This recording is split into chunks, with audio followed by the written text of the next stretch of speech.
এই যে বেলুন দিয়ে এমনি এমনি এমনি বানায়। নাস্তা করছো? নাস্তা করাইবো কেরা? নাস্তা চালাবে কিনা মানে তোমার আব্বা তোমার মা এরম নাস্তা বানিয়ে দিব, তোমার মায়ের নাস্তা বানিয়ে দিব, দেয় না? না। কে দেয় না? আটা কিনো নাই?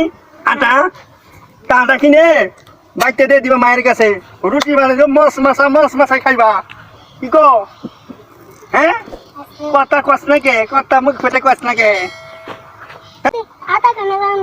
আরে আটা মিলে ওই যে কাউন্সিলর আছে না, কাউন্সিলর, হ্যাঁ এই কাউন্সিলর মেম্বার চেয়ারম্যান আছে না, ওরে তো আমাকে আটা দেয়। আটা দিলে বাসায় মায়ের রুটি বানিয়ে দে, না হলে তোমার খবর আছে আব্বারে পিটামো কেমনে রুটি আনা? এই যে কেমনে রুটি আনা হয়? এই যে বেলুন দিয়ে এমনি এমনি এমনি বানায়।